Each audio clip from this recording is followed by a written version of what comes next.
Good afternoon, everybody. It's me, Ken Levine, coming live once again from Edmonton, Alberta, Canada. So really what I want to do with this hangout today is just spend a few minutes with you guys and just really point out the fact of what we're going to have to deal with. And then I want to just kind of give you a little suggestion of what we can do to help kind of deal with the fact that we know that there's going to be a bunch of bloggers and haters and trolls out there bashing the great OneCoin name. But I just want to show you, I want to take you down memory lane, something that's already been through this, done it, and this goes back to blogs going back to 2011 even. But before I get into those ones though, I just want you to know that do remember, any attention is truly good intention. Like, good or bad, it's still getting people to look into OneCoin. It's getting people talking about OneCoin. The more people talking about OneCoin, the more people that are going to come to the right people for information eventually, and the more people that will join OneCoin moving forward.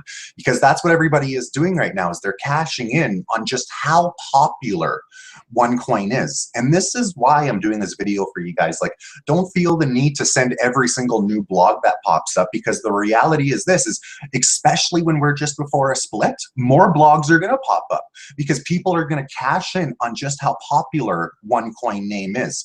Now, you're going to see here with your own eyes that there's just under 1 billion websites. Now, I seen one that showed me 5. I don't even know. So I'm just going to go with this one, lower of the 2. But there's just under 1 billion websites right now. Okay. And OneCoin's in 7,700th place. Billion website, 7,000th place. And also look at our growth. Look at how we're going. We're a growing company. So this is why bloggers and all the other people, they know what people are searching on Google. So they're going to make keyword searches towards what you're searching. You're searching, is OneCoin legal? Is OneCoin a scam? Is OneCoin a Ponzi scheme? Is OneCoin a pyramid scheme? You know, you're putting stuff like this into Google, and that's why you're seeing the blogs. And I'm going to take you back in the time now, though. We're going to go back to where people were searching Bitcoins. People like me back in 2009 searching Bitcoin, being misled by the research that I'm finding online. But moving on, though, just so you can see with your own eyes, here's a blog. And the few of these are all in the mid-April 2013. So you're going to see, oh, CNN, don't get bitten by Bitcoins, April 12th, 2013. Now, I know that's what you see. What I see is ad. The reason that this person is doing this is they're making money off of this ad space, okay? Now, moving on to the next example, though, of something that happened in the middle of April 2013. Again, we got Forbes, you know, an illustrated history of Bitcoin crashes, you know, and then a blog talking about the Bitcoin crashes. What do I see? Ad. Just like when you watch the news, you got to watch advertisements. Just like when you go grab your local newspaper, it's filled with ads. I don't understand why people think blogging and Google is any different. People are getting their opinions out there. They're getting their blogs out there to sell the advertising space. These are not researchers. These are bloggers. But the prior blogger, the current blogger, and then this blogger. Okay, so mid-April, fool's gold. Bitcoin is a Ponzi scheme. The internet's favorite currency will collapse. You know, and this is what people were reading mid-April 2013. And just a couple things he says there, as you can see right there. Bitcoin may be useful for certain types of transactions, especially illegal ones. Bitcoin's fantasy, the internet's currency. So this is what his whole blog is based off of. Okay, and I believe in this guy's case, it was about self-promotion. He wasn't selling advertising space. He was doing self-promotion.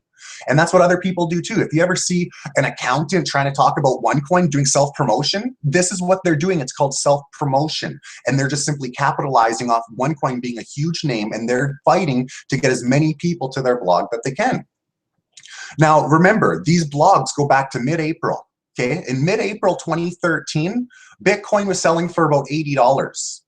Now, why did all of these opinions pop up on Bitcoin? Because look, Bitcoin went down in price, and then boom, this is number one. All of these blogs popped up right around here. But look what happened, even between just simply going from April to October. You're going to see that Bitcoin went from $80 up to 100 to 120. So this is over a 25% gain over, what is that, guys? May, June, July, August, September, October, 6 months. So even though all those blogs were out there hating on Bitcoin, this is what Bitcoin still was doing, even meanwhile with all of that happening. But moving on, let's go back to 2011. Before you could buy Bitcoin for hundreds of dollars, you used to be able to buy Bitcoin for hundreds of pennies. Yes, Bitcoin started at 10 cents. But in 2011, it was dollars. And you're going to see, though, a blog. Again, you got the Forbes little title, and this one goes back to June 2011. Can Bitcoin survive? Is it legal? And then you're going to see here, look at his little blog part here. Bitcoin might survive as a currency if it can find a way to make consumers and merchants better off. Well, look at one of the ads that he's selling. An ad selling the Forbes ebook that can be bought with Bitcoin, but it's limited use. How many times do you guys hear right now people saying, oh, what can you do with your OneCoins? Just like this bloggers, but it's limited use because Bitcoin was so early in 2011, just like OneCoin so early right now. But it's limited use so far suggests that most compelling applications anonymously for illegal drugs, blah, blah, blah. But now I want to relate the second paragraph to what people will relate OneCoin to things like UFund or UToken, UFund. What's the other one they sometimes relate it to? That Gemcoin one.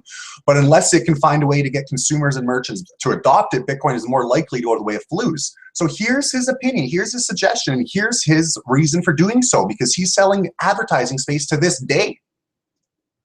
But then look what happens. Early November 2013, government and authorities accept cryptocurrency and see it as the future of money and legitimate. Okay? And this is coming out, Wall Street Journal. Pay attention to this Wall Street Journal, because they're the ones that call it legal here, November 18, 2013. Now look at this, guys. Look what happens from October, November, December. So here's November. Here it is coming out, the US government saying that they see worth in Bitcoin, giving it the stamp of legality, and bam, look what happened shortly after. But this is the thing, and this is why you don't waste your time on haters. Because even when this is already happening, even when this is getting the stamp of legal, and it says here, the Department of Justice recognizes that many virtual currency systems offer legitimate financial services and have the potential to promote more efficient global commerce, even with all of this and with what Bitcoin has done, from then to now, a coin that started at 10 cents is today selling for like 400 or well, $380 to $400 a coin. Yes, a 10-cent coin is now valued at $380 to $400. Because a lot of people ignored all these loser bloggers, and they took action and they helped grow the Bitcoin market, the Bitcoin cap. And that's why there's now 15 billion Bitcoins in the market cap right now, or sorry, in currency right now, as far as market cap goes. Or I'm saying that wrong. As far as individual coins go, there's now 15 million coins in currency circulation. But then you got Forbes coming out 2013. Now this is December. See, before they want to talk all nastiness, but now that it went boom, nobody wants to talk about how terrible it is. Now they're saying it's the year of the Bitcoin. Same blogger.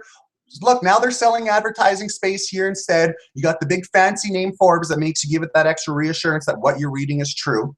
But this is the reality, though. Like I say, attention will equal haters.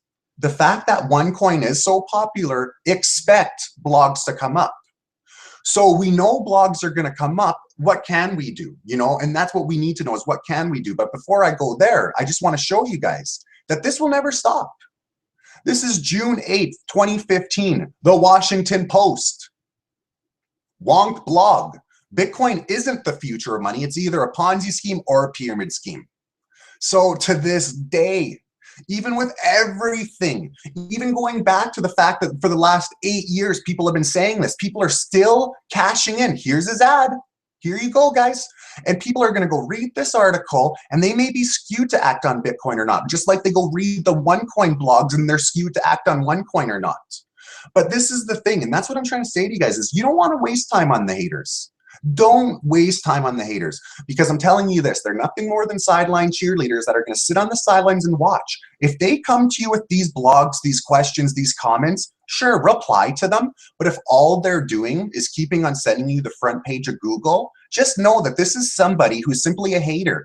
And it's either they don't have the money or they don't want to spend the money to figure out how true and how real this really is. So instead, they're just going to keep reading the blogs, keep reading the hate to make themselves feel better. They're validating themselves by reading the nonsense out there. It makes them feel better for not taking action. There are some people that read Behind MLM's blog in September 23rd, 2014, and they didn't take action in OneCoin. I would hate to be that person right now. But there's many people out there, though, that now continue to read his blogs because they don't want to ever think that, wow, did they miss out on an opportunity? Are they watching a ship sail by? No, because then they may have to take a little bit of risk to seek that reward. Instead, they just want to go to Google, validate themselves as being right, and then try to spew the venom your way. Try to convince you that they're right. Don't waste your time on people like this. And it really is just that simple. Don't waste your time on people like this. And what we can do, and where I really wanted to get with all of this is what we do. When you see those trolls and those haters spewing their venom about OneCoin, go to the comment section. All these bloggers all let you make comments because, and I'll be honest, your comment there actually helps push their blog up in the Google world. The fact is the fact, if you're already finding them on the front page of Google, they're already there. So go make a comment in their comments, so at least when the people read the nonsense that they see the blogger saying, they can see hundreds to thousands to 1.35 million people countering that blogger. Saying to that blogger, look, you know what? You talk the same nonsense on Bitcoin. You talk the same nonsense on any work from home opportunity. You're nothing more than a bottom feeding, dream crusher, penny chaser. Oh, I like that. I wish I put that better together in a sentence. But that's what they are, guys. So that's what we can do as a team. We can go to these blogs and we can make the comments, okay? But I'm telling you, though, don't go wasting your time on the people that come to you in Facebook trying to feed this nonsense to you because they're just trying to make themselves feel better for not taking action. And finally, and the final suggestion, surround yourself with people that force you to do better. Don't surround yourself with fearful people or people that hate on everything and haters having animosity towards everyone reaching success. When I say haters, that's what I mean. When I'm calling you a hater, I'm saying that you have animosity towards everyone reaching success. So don't waste your time on people like this. Instead, surround yourself with, there's many faithful people within OneCoin, 1.35 million. It's growing thousands daily. Every day there's new people signing up within Canada and around the world. And this is that opportunity. And just start focusing on the future of OneCoin. Know that these bloggers say this for everything and anything. They do not deserve your time of the day. And now educate your friends and family to that. Google is not research. You do not get to the front page of Google by being a researcher. It is just that simple. It is bloggers who are selling their ad space that bought some program that taught them how to get to the front page of Google. Thank you very much for your time, guys. That is all, and bye for now.